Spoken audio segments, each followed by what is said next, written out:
Assalamualaikum warahmatullahi wabarakatuh. Waalaikumsalam warahmatullahi wabarakatuh. Perkenalkan, kami dari kelompok 6 akan mempresentasikan kegiatan kami yang berjudul Kajian Daerah Rawan Longsor Kecamatan Sangatta, Kabupaten Kutai Timur menggunakan metode GIS.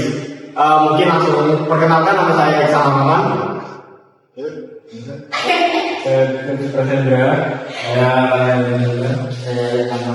Saya Muhammad Tumargali. Saya Asma.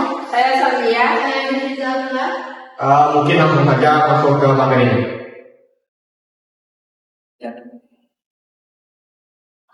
Jadi latar belakangnya itu adalah karena longsor merupakan bencana geologi yang sering terjadi di wilayah tropis seperti Indonesia yang dipengaruhi oleh longsor alam dan aktivitas manusia, antara lain gempa lereng jenis tanah dan batuan, curah hujan serta perubahan penggunaan lahan. Curah hujan yang tinggi menjadi penyebab utama karena meningkatkan tekanan air laut dan menurunkan kestabilan lereng, terutama pada material yang lemas dan terlalukan. Kecamatan Sangatta, Kabupaten Kutai Timur mengalami perkembangan permukiman dan aktivitas ekonomi yang pesat sehingga berpotensi meningkatkan kerawanan longsor jika tidak didukung pemahaman kondisi geologi dan geomorfologi. Perubahan penggunaan lahan dari vegetasi alami menjadi kawasan terbangun terbukti meningkatkan frekuensi longsor sehingga analisis kerawanan longsor menjadi penting untuk perencanaan wilayah berkelanjutan. Pemanfaatan teknologi penginderaan jauh dan sistem informasi geografis atau GIS memungkinkan analisis spesial terintegrasi berbagai parameter pengontrol longsor secara efektif dan efisien. Pemetaan kerawanan longsor berbasis GIS dapat menjadi dasar mitigasi bencana dan pengambilan keputusan spasial. Oleh karena itu, kajian kerawanan longsor di Kecamatan Sangatta berbasis GIS relevan untuk mendukung pengolahan wilayah dan pengurangan risiko bencana yang tingkat kecil. Lanjut yang teori. Tanah longsor dijadikan sebagai pergerakan tanah atau batuan menuruni lereng akibat keseimbangan antara daya penanganan dan daya pendorong. Jadi kestabilan lereng dipengaruhi oleh faktor internal seperti kemiringan lereng, sifat material, dan struktur geologi, serta faktor eksternal terutama curah hujan dan aktivitas manusia. Kemiringan lereng menjadi parameter utama karena berkaitan dengan daya gravitasi antara curah hujan di tanah dan kekuatan geser material lereng. Curah hujan merupakan pemicu dominan longsor di daerah tropis karena meningkatkan aliran air pori dan menurunkan kekuatan geser tanah. Oleh sebab itu, data curah hujan sering menggunakan dalam analisis kerawanan longsor. Dalam analisis spasial sistem informasi geografis atau GIS memungkinkan integrasi berbagai parameter pengatur longsor melalui teknik overlay dengan pemberian bobot dan skop sesuai tingkat pengaruhnya. Pendekatan ini bersifat sistematis dan efektif sehingga banyak digunakan untuk pemetaan zonasi kerawanan longsor yang informatif dan dapat dipertanggungjawabkan secara ilmiah. Oke, lanjut tata kerja atau metodologi penelitian. Proses dimulai dari penyampaian data yang bertudem untuk memperoleh parameter topografi seperti kemiringan dan arah lereng. Data geologi untuk mengetahui jenis batuan dan struktur geologi. Dan data curah hujan tahunan sebagai faktor pemicu longsor serta klasifikasi tanah yang memenuhi daya ikat dan permeabilitas. Seluruh data kemudian disesuaikan dengan batas administrasi wilayah kajian agar analisis lebih terfokus. Tahap berikutnya adalah wave overlay, yaitu pembobotan dan penggabungan seluruh parameter sesuai tingkat pengaruhnya terhadap longsor. Hasilnya dianalisis untuk menghasilkan informasi spasial tingkat kerawanan longsor yang selanjutnya dirangkum pada tahap kesimpulan sebagai gambar kondisi kerawanan longsor wilayah penelitian. Oke, selanjutnya kita akan hasil dari pembahasan. Yang pertama di 4.1 ada gambar peta jenis tanah. Jadi peta jenis tanah daerah Sangatta, Kabupaten Kutai Timur, menunjukkan sebaran material pengusun permukaan yang berperan dalam menentukan tingkat kerawanan longsor. Wilayah penelitian disusun oleh beberapa satuan, yaitu batu lano, batu pasir, batu gamping, endapan aluvial, batu bara, dan batu lempung. Satuan batu lano dan batu lempung mendominasi sebagian wilayah dan memiliki sifat mudah lapuk dan kohesi rendah. sehingga berpotensi meningkatkan kerawanan longsor, terutama pada lereng menengah hingga curah. Endapan aluvial yang tersusun oleh material lepas juga rentan terhadap pergerakan tanah, khususnya di sekitar alur sungai. Batu pasir dan batu gamping relatif lebih stabil, namun tetap berpotensi longsor apabila mengalami pelambatan dan jenuh air. Secara umum, dominasi material sedimen yang mudah lapuk menjadi peta jenis tanah ini sebagai parameter penting dalam analisis kerawanan longsor berbasis GIS di Kecamatan Sangatta. Oke, selanjutnya ada peta kondisi geologi. Peta kondisi geologi daerah Sangatta Kabupaten Kutai Timur memperlihatkan sebaran satuan batuan sedimen serta pola struktur geologi yang berkembang di wilayah penelitian. Struktur geologi yang teridentifikasi umumnya berupa lurusan dan zona rekahan yang berasosiasi dengan perkembangan lingkungan hutan. Keberadaan struktur geologi tersebut terpengaruh terhadap tingkat kestabilan lereng karena dapat menjadi bidang lemah yang mudah pergerakan massa tanah dan batuan.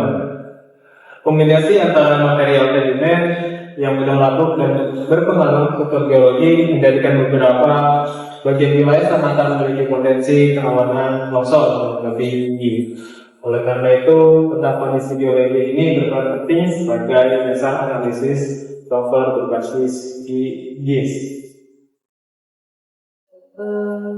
Oke, saya lanjut pada gambar 4 itu tentang lereng. Peta lereng di daerah Sangatta, Kabupaten Kutai Timur menunjukkan keragaman morfologi yang didominasi oleh perbukitan bergelombang.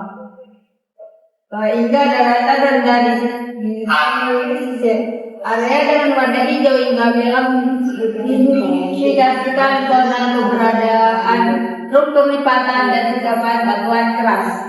Sebaliknya, wilayah timur yang menunjukkan area deposisi sedimen dan dataran aluvial. Karakteristik lereng ini memiliki implikasi langsung terhadap potensi risiko geologi dan perencanaan wilayah.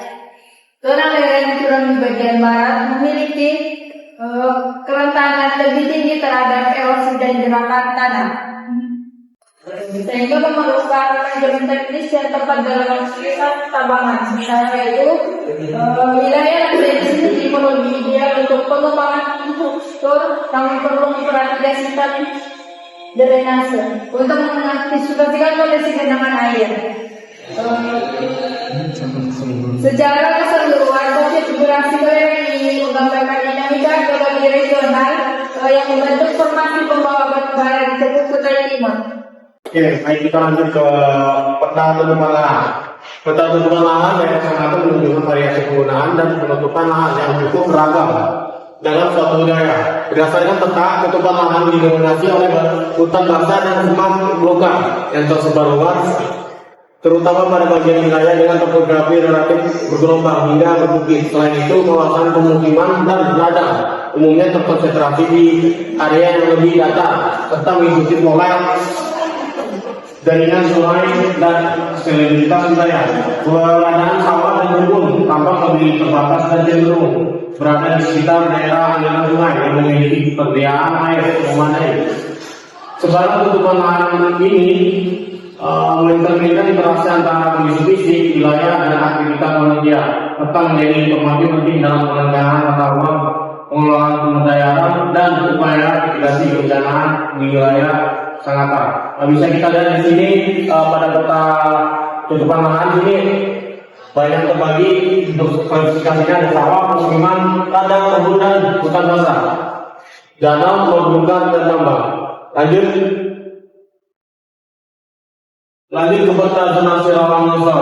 Peta zonasi rawan longsor daerah Sangatta menunjukkan tingkat kerawanan longsor yang terbagi dalam 3 kelas, yaitu rendah, sedang, dan tinggi. Berdasarkan peta, zona rawan longsor tinggi mendominasi sebagai pusat wilayah, terutama pada area dengan topografi berbukit, kerapatan sungai yang tinggi. serta kondisi batuan yang relatif mudah mengalami pelapukan seperti dominasi batu lempung dan sebagainya yang mudah terlakukan. Zona rawan bencana umumnya berada pada daerah peralihan antara wilayah datar dan berbukit. Sedangkan zona rawan rendah tersebar pada terbatas pada area yang relatif datar dan stabil. Keberadaan titik longsor yang banyak berada pada zona rawan tinggi menunjukkan kesesuaian antara hasil zonasi dengan kondisi lapangan. Peta ini berperan penting sebagai dasar dalam penentuan prioritas mitigasi bencana, pengendalian pemanfaatan lahan, serta perencanaan pembangunan yang berwawasan kebencanaan di wilayah Sanata. Nah, kita bisa lihat lagi pada peta ini. Nah, untuk bagian yang warna merah ini itu lebih tinggi rawan longsornya daripada yang kuning dan hijau, lebih rendah, sedang sangat rendah. Mungkin itu saja. Oke, kita lanjut karena ini ada peta dari titik longsor. Nah, peta sebagai titik longsor daerah Sangat ini itu menunjukkan bahwa kejadian longsor tidak tersebar merata. Kenapa tidak tersebar merata? Itu dikarenakan pada wilayah tertentu itu umumnya berada di jaringan sungai yang hafal, serta di wilayah kondisi topografi bergelombang hingga berbukit. Nah, hal ini juga menjadikan mengidentifikasikan bahwa faktor kemiringan lereng dan kedekatan dengan alur sungai itu berperan penting dalam peningkatan kerentanan longsor, terutama itu yang daerah erosi yang menunjukkan adanya potensi pengaruh aktivitas manusia terhadap kestabilan informasi. Nah, kita lanjut. Selain itu, faktor topografi dan hidrologi. Sebaran titik longsor ini Sanata itu berkaitan dengan kondisi ekologi jenis tanah atau jenis batuan dan penggunaan lahan. Wilayah dengan batuan baku, tanah yang sangat tebal, serta perubahan luasan lahan dengan pembukaan hutan, semacam pembakaran hutan. Nah, itu menandakan aktivitas cenderung dengan kestabilan lereng. Curah hujan itu relatif tinggi di wilayah ini mempercepat terjadinya proses pelapukan atau erosi.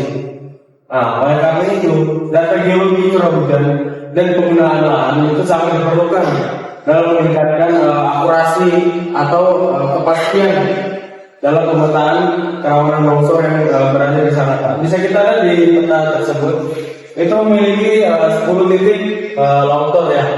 Nah, kenapa tadi sesuai dengan teorinya daerah Sanata ini tidak merata sebagai titik longsor? Dikarenakan ada beberapa yang dekat dengan arus sungainya. Bisa kita lihat ini.